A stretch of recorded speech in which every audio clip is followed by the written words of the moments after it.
There's a piece of paper that has hung on a wall in 6 different houses across 6 generations of the same family. Every single person who has ever dusted the glass on that frame read the word printed in bold letters across the top: pardon. And for almost 200 years, this family heard that word and quietly decided it meant something like a certificate of good character. It doesn't. Today, I'm going to show you what happens when you finally ask a piece of paper what it's actually pardoning someone for. Let's dive in. Welcome to Ancestors and Algorithms, where family history meets artificial intelligence. I'm your host, Brian, and today we're packing our bags for Van Diemen's Land, the old name for Tasmania. It's about time this show gave our Australian listeners a full episode set on their own soil, instead of only a quick wave at the end. If convict ancestry isn't part of your family tree, stick around anyway. This episode is really about something bigger than one country's history. It's about what happens when the story a family tells about an ancestor and the story the records tell are two completely different documents. So let's get started. Let me introduce you to a family story that shows up more often in Australian genealogy than almost any other, once you know to look for it. I'm calling him Reuben Purkis. Here's what the family has always said. Sometime in the 1830s, a young Englishman named Reuben Purkis sailed to Van Diemen's Land as a freeman. He worked himself half to death for a few years and eventually leased a modest farm along the Coal River, not far from Richmond. No convict ship, no sentence, only grit and a fresh start in a new country. Here's what the family actually has to back that up. A photograph of the farmhouse taken decades after Reuben himself was gone. A single line in a niece's 1889 letter mentioning that Uncle Reuben never once spoke of England again. And the framed document. The one with pardon across the top in ornamented copperplate, a colonial government seal pressed into the corner, and Reuben's name written out in full below it. Nobody in 6 generations had ever had it properly read. It hung in a hallway, then a parlor, then eventually a box in an attic, admired for its age and its handsome seal, and never once transcribed word for word. Picture for a moment where a young man named Reuben Purkis would have actually come from if the family's own starting point is right. Rural Hampshire in the late 1820s was full of men exactly like him. Farm laborers, hired by the day or the season, watched a wave of new threshing machines arrive on the very farms that used to need dozens of extra hands every winter to beat the grain out by hand. A machine could do that work in an afternoon. A man who'd counted on that winter wage every year of his life suddenly couldn't. Here's the thing about a family story like this one. It isn't built out of nothing. Somebody, generations back, knew this family did descend from a man named Reuben Purkis who arrived from Hampshire around 1831 and eventually farmed his own land near Richmond. That much was never in dispute. What got quietly rewritten, decade after decade, was the part in between, how he got there, and what it cost him to stay. For most of Australian history, that quiet rewriting made a certain kind of sense. Having a convict in the family tree wasn't a curiosity. It was a mark against you, the kind of thing whispered about rather than framed. A family with any social standing to protect had every reason to let free settler replace convict somewhere along the way, and every generation after that had less and less reason to ever ask the question again. I want to sit with that for a second because I think a lot of you know exactly this feeling, even if convicts have nothing to do with your own tree.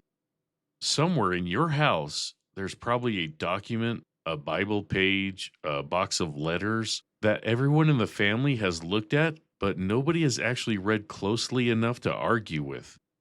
We inherit the object. We don't always inherit the reading. Reuben himself, whoever he really was underneath 2 centuries of retelling, wanted something fairly ordinary. He wanted to keep working land that was finally his own. He wanted to keep the wife and children he'd built a life with in a country he never chose to come to. And he wanted to never again stand at the mercy of a system that had already decided once that his labor mattered more than his freedom did. Whatever his descendants later believed or disbelieved about him, that want was real and it was human, long before it hardened into a family legend with the rough edges sanded off. So here's the question I actually set out to answer. Did Reuben Purkis really arrive in Van Diemen's Land a free man, the way 6 generations of his family believed? And if he did, which ship carried him there? That question takes about 10 seconds to ask out loud. Answering it honestly turned out to mean going wherever the paper trail actually led, rather than wherever the family's comfort had already decided it should lead. I started, like I usually do, by getting organized before I went looking for anything new. And that meant turning to AI, the same way I'd turn to a sharp research partner who never gets tired of reading the same 3 documents twice. Because here's the thing worth saying up front before we get any further into this: AI is your research assistant, not your researcher. It can help you see what you already have from a new angle. It cannot decide what any of it means. That part's still on us. So here's exactly what I did. The first thing I needed wasn't a new record. It was a clear picture of what I already had and what was missing from it. This is a step a lot of researchers skip entirely because it feels like stalling when what you really want is a new discovery. I'd argue it's the opposite of stalling. Every hour you spend organizing what you already hold is an hour you don't waste chasing a record that was never going to answer the question you're actually asking. For that, I reached for Notebook LM. Claude and Perplexity are both excellent at a lot of things. But when the job is, here are 3 documents, tell me only what they actually support, Notebook LM is built differently. Its whole design stays inside the walls of the sources you hand it. It won't wander off and fill gaps with something that sounds plausible. It cites back to your own material and it tells you plainly when something isn't there. I uploaded 3 things: a transcription of the family letter from 1889, a photograph of the farmhouse with the handwritten caption on the back, and my own careful transcription of the framed document itself, word for word. That included the parts nobody in the family had ever bothered to read closely. That last part took longer than I expected. The copperplate script was beautiful and dense, full of the formal legal phrasing a colonial clerk would have used in 1836. More than once, I had to slow down and puzzle out a single word before I trusted my own transcription enough to hand it over. Here's the prompt I used. Quote, I've uploaded 3 sources about an ancestor named Reuben Purkis, a family letter from 1889, a captioned photograph of a farmhouse, and a transcription of a framed government document bearing his name. Based only on these 3 sources, build a timeline of what we can actually document about his life. Then identify exactly which parts of the family story about him are not supported by anything in these sources, end quote. What came back was more useful than I expected. Notebook LM built a short, honest timeline out of the 3 sources: the document's date, the farmhouse photograph's approximate decade based on the handwritten caption, and the single relevant line from the 1889 letter. Then it did exactly what I'd asked it to do. It flagged the gap in plain language rather than smoothing over it in the way a general chatbot sometimes will when it's trying to be helpful. Nothing in any of these 3 sources said how, when, or on what ship Reuben had arrived in the colony. The free settler part of the story wasn't confirmed by a single document the family actually possessed. It was inherited belief, sitting quietly next to inherited paper, the 2 never actually compared to each other until now. That's a strange thing to sit with. A family can keep the evidence safe for 2 centuries, pass it from parlor to parlor, insure it, photograph it, and still never once ask it the one question that actually matters. It made me think about how much of genealogy isn't about finding new paper at all. Sometimes it's about finally being willing to read the paper you've had the whole time. There's a reason I didn't hand this job to Claude or Perplexity instead. Both of them are perfectly capable of building a timeline, but they're also perfectly capable of quietly filling a gap with something plausible if you don't watch closely, because that's what general purpose chatbots are built to do. Notebook LM's whole job is refusing to do that. It answers from what's in the notebook, and when the notebook doesn't say something, it tells you so instead of guessing on your behalf. That gap Notebook LM found changed the shape of the whole investigation before I'd even opened a single outside archive. I'd walked in assuming my job was to confirm a known story. I walked out knowing my actual job was to test an unproven one, which is a very different afternoon of research. So the next step was obvious. If Reuben came as a free man, there should be a ship carrying him with his name on a passenger list somewhere. Passenger arrivals into Van Diemen's Land in the 1830s are a real, well documented, searchable category of record. I needed to go find that ship. Before I went anywhere near an archive, I'll admit I considered a shortcut. The farmhouse photograph had people standing in front of it, dressed in clothing I could probably run through an AI image tool and get a rough decade estimate from collar styles and fabric. I set that idea aside almost immediately. The framed document already had a hard, legible date on it. Chasing a fuzzy visual guess when I already had a firm one in hand would have been a detour, not a shortcut, so I left it for another episode. Search, I went to Perplexity, working through the Comet browser. This is where the show's golden rule usually earns its keep. Comet doesn't only answer a question, it can move across several archive websites in one pass, the way I would if I had an entire afternoon and 3 browser windows open. Here's the prompt. Quote, search Australian shipping, immigration, and assisted passage records for a free, non-convict passenger named Reuben Purkis arriving in Australia between 1828 and 1836. Check Van Diemen's Land free arrival indexes, assisted immigrant schemes, bounty immigrant list, and trove shipping notices. Tell me exactly what you find and, equally importantly, what you don't find, end quote. Comet worked through several indexes in turn: the library's Tasmania free arrival lists, the assisted immigrant registers, and the bounty scheme records that brought out laborers whose passage was subsidized by a colonial employer. It also checked a run of trove shipping notices from Hobart newspapers of the early 1830s. That's the kind of search that would have taken me most of a Saturday by hand, moving from one site search box to the next and keeping track of what I'd already ruled out. Comet did it in one pass, and it came back with nothing. Not a maybe, not a partial match, nothing. No free passenger named Purkis shows up arriving in Van Diemen's Land or anywhere else in the colony in that entire window. That's our dead end. And for a minute, it felt like a real one.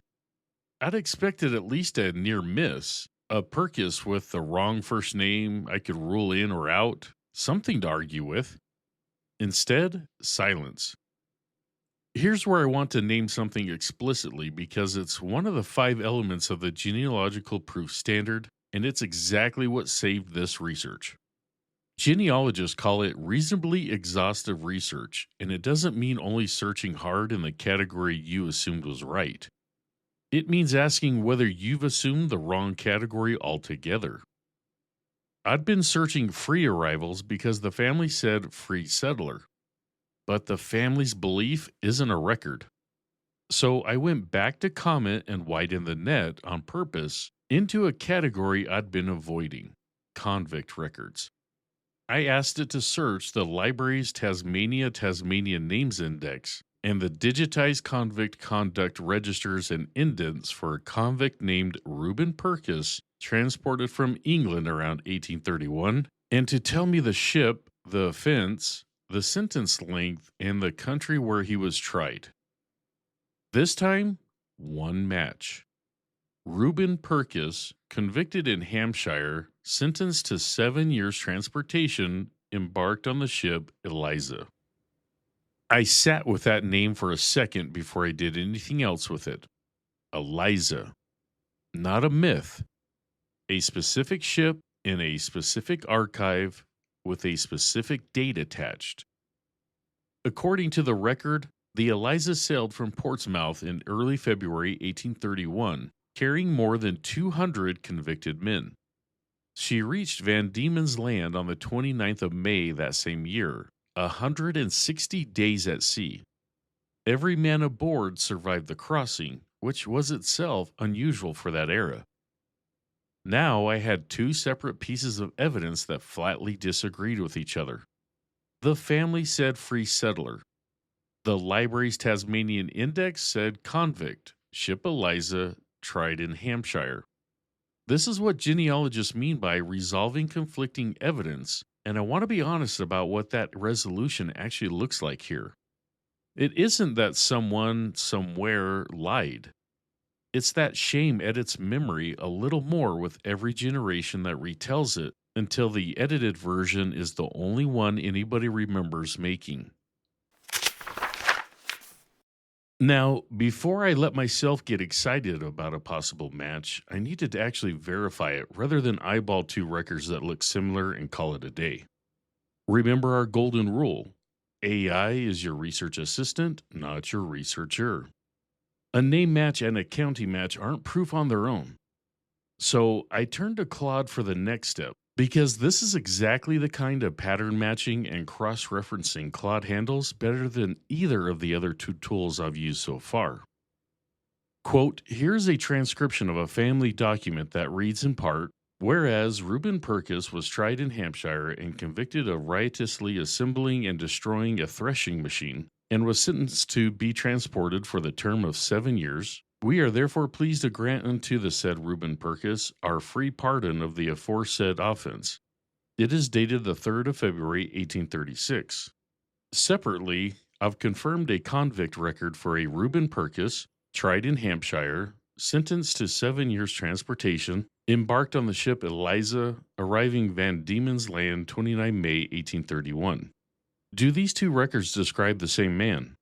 Walk me through how you'd verify that and flag anything that doesn't line up, end quote. Claude walked through it carefully rather than declaring a match outright, which is exactly what I want from this kind of analysis. Name, county, offense type, and sentence length all lined up cleanly.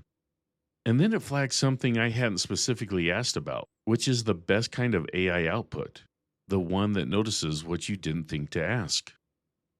Convicts transported for their part in the swing riots, Claude pointed out, were treated differently under the assignment system than ordinary felons. There was a documented mass pardon granted to well-behaved 7-year swingmen transported on the Eliza, and the date of that mass pardon was the 3rd of February, 1836. That's the exact date on the family's framed document. Every part of the family story needed a second look after that. Reuben hadn't been only a convict, a word that would have been shameful enough on its own for most of the last 2 centuries. He'd been part of something with a name, a scale, and a documented place in British history.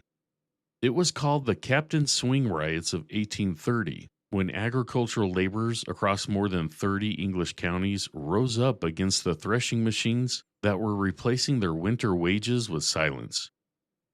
I went back to perplexity for the historical context because Comet's strength is exactly this: pulling together scattered scholarship and giving me the shape of an event I only half remembered from school.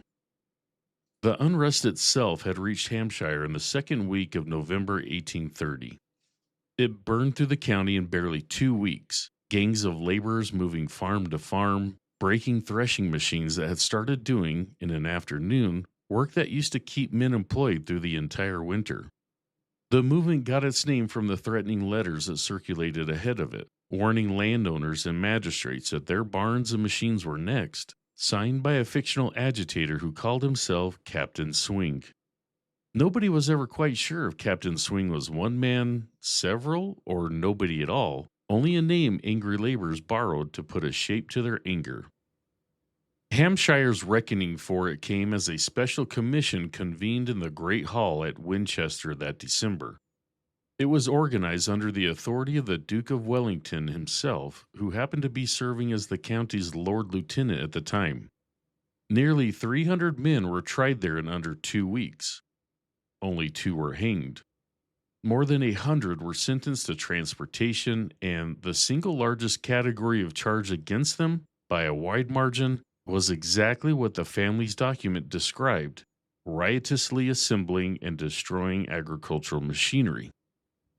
Reuben, if the record and the pardon really do describe the same man, would have been assigned on arrival to work for a settler somewhere in the colony. That was the standard arrangement for a convict in 1831, 4 years before the assignment system was replaced with something stricter. Well behaved Eliza men in this position typically earned a ticket of leave, permission to work for wages of his own, roughly 4 years into a 7-year sentence. Then came the pardon itself, arriving early, a full 2 years before his sentence would otherwise have ended. Here's my honest opinion on this, and it's a real shift in how I approach a case like this one now. I used to start a search like this in one archive at a time. Free passenger list first, convict records only if I ran out of other ideas. I don't do that anymore. Comet now sweeps several record categories at once, right from the start, because the assumption baked into free settler turned out to be the whole obstacle. If I'd waited to check convict records until I'd exhausted every other option, this case would have taken 3 times as long to crack, and I don't think that's a small thing to change about how I work. So let's go back to where I started.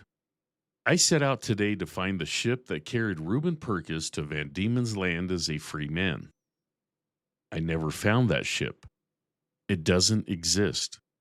That man never sailed on it because that man never existed either, not the way the family imagined him. What I found instead was a 19 or 20-year-old farm laborer from rural Hampshire, hungry, watching a machine take the only work he knew how to do. He stood in a field with several hundred other men in November of 1830 and helped break it apart. I want to be honest about the shape of that. It was a crime in the law of its day against a farmer's property, and the law came down on these men like a hammer, not a scale. 2 were hanged in Winchester that winter. Reuben wasn't one of them. He was one of the ones who boarded the Eliza instead. He lived to see Van Diemen's Land and lived long enough, 5 years later, to be handed a piece of paper with the word pardon printed across the top of it. And honestly, I think that's a far better story than the one his family told for 6 generations. It's a better story because it's specific. It has a date, a ship, a courtroom, a Duke of Wellington signing off on a special commission against men who wanted nothing more than to keep feeding their families through the winter. It connects one household in Tasmania to a documented, dated national movement instead of leaving them with a vague, comfortable myth that quietly erased the very thing that made Reuben's survival remarkable in the first place. I want to name the other side of this too, because it's easy to talk about a transportation sentence as something that happened to one man on one ship, and it wasn't only that. Whatever wife, mother, or children Reuben left behind in Hampshire were left in an instant without their household's main earner in a parish system that offered them little beyond meager relief. That part of the story doesn't get a pardon, and it doesn't get a happy ending on a farm by the Coal River. It only gets silence on the other side of the world for whoever was left standing in that Hampshire parish once the hulks pulled away. Reuben himself, once his pardon came through in 1836, spent the next several years the way most freed convicts in his position did. He worked for wages, saved what he could, and eventually took on a lease of his own on land near Richmond. Along the way, he married and he raised the children who would, in time, become 6 generations of people who loved him enough to protect his memory, even at the cost of the truth. That instinct, protecting someone you love from an old shame, is a very human one, and I don't think it deserves any scorn on its way to being corrected. I keep coming back to that word at the top of the document: pardon. 6 generations of a family looked at it and heard an old fashioned way of saying he did well for himself. What it actually says, once you sit with it, is closer to: the state took something enormous from this man and then, 5 years later, decided to give a small piece of it back. Both of those things are true at once, and neither one cancels the other out. That's not a tidy ending. It's an honest one instead, which in this line of work is usually the better trade. So here's the quick version. A family believed their ancestor arrived free. The record said otherwise. And chasing down the disagreement led to a far richer story than the one anyone had been telling. Your homework this week, if you want it: find one document in your own research that everyone in the family has looked at, but nobody has ever fully transcribed. It doesn't have to be as dramatic as a government pardon. A certificate, an old passport, even a medal citation will do. Read every word of it, not only the part with the impressive seal, and see what it was actually trying to tell you all along. And for my Australian listeners, if this is your own family story, you already know where to start. Libraries Tasmania holds the convict conduct registers and indents through their Tasmanian Names Index, all searchable online. Trove, the National Library of Australia's digital archive, is where the newspaper records of events like the swing riots often turns up next, once you know the date to search around. One extra tip for tracing what happened after a pardon like Reuben's: Australia doesn't have the run of surviving 19th century census records that American and British researchers lean on, since most early returns were destroyed once they had been tallied. Electoral rolls end up doing that job instead, tracking a name, an address, and an occupation year after year, so don't skip them only because they weren't built with family historians in mind. For my UK listeners, the paper trail starts on your side of the water. The National Archives at Kew holds the Home Office criminal registers and the Home Office disturbance correspondence from the swing riots themselves, filed under HO 27 and HO 52. That's the same government paperwork that sent men like Reuben onto ships in the first place. Thank you so much for listening to Ancestors and Algorithms. If you enjoyed this episode, please leave a review wherever you listen to podcasts. And if you know a fellow genealogist who'd get something out of today's episode, share it with them. That's the best way to help this community grow. If today's episode struck a chord, the companion guide takes this case a good deal further. I walk through the exact multi-step workflow for chasing an ancestor across both a free arrival index and a convict index at once. There's also a GPS research checklist built specifically around cases where family memory and the paper record disagree. The free episode stands on its own, but the companion guide is where the deeper toolkit lives. For everything you need, including every episode, our private Facebook community, companion guides, and the research lab, head over to ancestorsandsai.com. It's all right there waiting for you. Next week, we're leaving the English-speaking world behind for a French-Canadian family whose entire paper trail was kept not by any government, but by the Catholic Church, one parish register at a time. I'm your host, Brian, and I will see you next week for another journey into the past, powered by the future. Until then, happy researching.